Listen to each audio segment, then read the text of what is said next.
एक छोटे से गांव में हरिहर नाम का एक मेहनती किसान रहता था। उसके पास ज्यादा जमीन नहीं थी, लेकिन जो थी उसे वह अपने खून पसीने से सींचता था।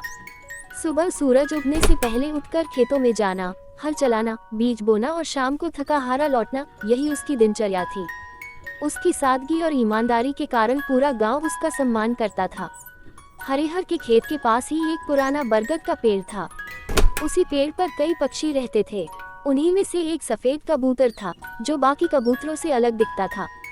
उसकी आंखों में अजीब सी समझदारी और मासूमियत थी। हरिहर जब भी खेत में काम करता, वह कबूतर उड़कर उसके पास आ बैठता और चुपचाप उसे देखता रहता।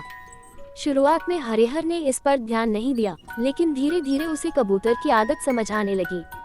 वह रोज उसी समय आता, उसी जगह बैठता और शाम होते ही उड़ जाता। एक दिन हरिहर ने उसके लिए थोड़े से अनाज के दाने डाल दिए। कबूतर ने दाने खाए और जैसे धन्यवाद कह रहा हो, उसने पंख फड़फड़ाए। उस दिन से दोनों के बीच एक अनकहा रिश्ता बन गया।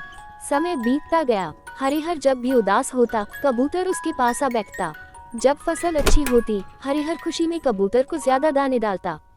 धीरे धीरे कबूतर हरिहर के लिए सिर्फ एक पक्षी नहीं, बल्कि सच्चा साथी बन गया। गांव के लोग ये देखकर हैरान होते कि एक जंगली कबूतर किसी इंसान के इतना करीब कैसे हो सकता है। एक साल गांव में भयंकर सूखा पड़ा। बारिश न होने से खेत सूखने लगे।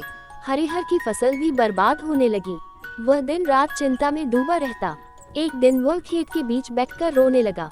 कबूतर पास आकर उसके कंधे पर बैठ गया और धीमी आवाज में गुटगुन करने लगा, जैसे उसे ढाढ़स बंधा रहा हो।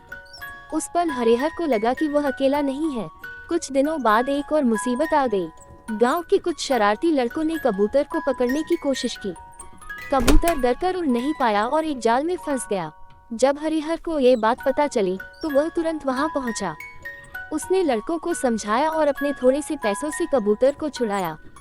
कबूतर घायल था, इसलिए हरिहर उसे घर ले आया। हरिहर ने पूरे प्यार से उसकी देखभाल की। उसने उसके घावों पर हल्दी लगाई, पानी पिलाया और सुरक्षित जगह पर रखा।